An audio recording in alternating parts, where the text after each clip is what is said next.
OK, let's talk about Heathrow expansion, a third runway. Now, I'm not an expert on this. Someone I'm going to talk to in a second might be. But this surely is a good thing, isn't it? I mean, as air travel becomes more accessible and cheaper, surely a third runway in terms of more air traffic for tourists, for freight, is a good thing, surely a good thing for employment, particularly in that part of London. But it seems that the Labour government is starting to eat itself over this because, of course, you've got a Chancellor that keeps talking about growth in Rachel Reeves. I'm not quite sure Rachel Reeves understands where growth comes from or what it is. She generally thinks it's from the public sector, but actually when it comes to such things as a third runway, she seems to be in favour of it because she understands that it is conducive with economic growth. But of course, one individual that will not agree with it is Mad Ed Miliband, who of course wants to take us back to the dark ages. He wants us all to be in horses and carts and using, I was going to say gas lamps, but I guess no, because they're gas. So no lighting, no heating whatsoever. So they are at odds. And Ed Miliband is reported to have said, this is a very odd thing to say. I guess he was asked a question directly, but he has said, I won't resign over Heathrow expansion. Now, that is against a backdrop of Rachel Reeves getting her own way in terms of sanctioning that third runway and Ed Miliband not wanting it, but actually not being a man of principle. I guess if you were over such things as your quest for net zero, maybe you would resign over a third runway being mandated by your colleague in the Treasury. So Ed Miliband won't resign, which I think is a massive shame, by the way, because I think he's a lunatic. Yes, but not a man of principle. Well, let's talk about that with Harry Wilkinson, who's head of policy at the Global Warming Policy Foundation. So apart from lamenting the fact that it looks like Ed Miliband's going to hang around for a little while, what are the benefits, do we think, Harry, of a third runway at Heathrow?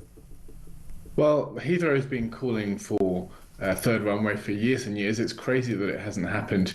Now, this would create links with more countries around the world. We want to be trading with the rest of the world. We can create business links. We can bring in money from that. It means people can go and see their relatives, their loved ones, their friends. They can go on holiday. They can do all sorts of things. But it's a huge thing for the economy, Harry. So it's an economic boost. It's a huge boost to the economy. It will employ people in the local area as well. Already, Heathrow is a big employer. It would improve that situation even further. Airports are absolutely essential for growth, and it's good to see Rachel Reeves acknowledge that now, regardless of whatever else she's said and done. And I think this split that we're seeing in the Labour Party is really revealing, because the kind of net zero advocates who are saying this shouldn't go ahead, they are the really nasty side of the Labour Party at the moment, because what they're saying is we should just be poor in Britain.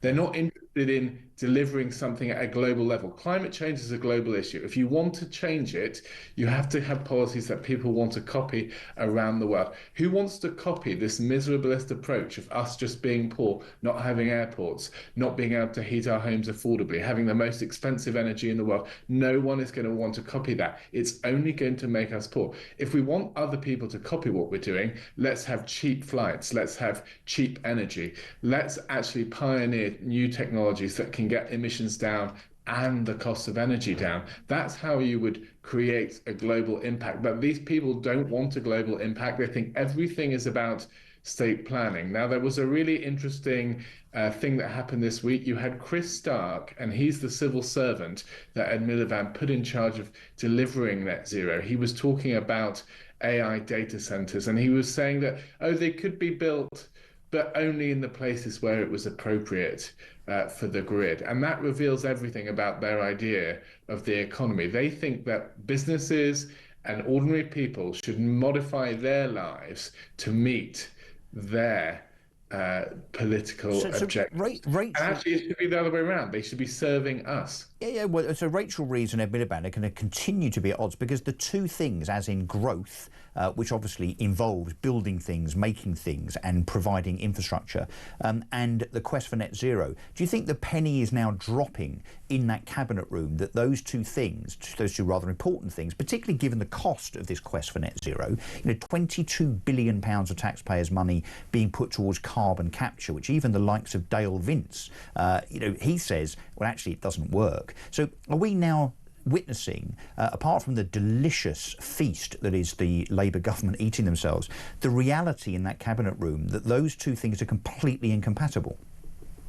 Well, I think you're absolutely right. And this is a brilliant moment because we can see with crystal clarity how net zero is actually incompatible with economic growth, or at least the way that the government is going about it at the moment, with state plans, with picking winners, with banning things, this completely miserabilist approach to net zero that we've been seeing. Of course, that is incompatible with growth. And the Heathrow decision just makes that crystal clear. Yeah. I really hope it's Ed Miliband doing the media rounds when that decision is made, where he has to somehow support his government for accepting and advancing the premise of a third runway for growth purposes, but also somehow square that with how that doesn't ride a kind of coach and horses through his net zero plans. And of course, the other more commonsensical point is that, you know, even if Ed Miliband gets his way when it comes to taking petrol and diesel cars off the streets and us not having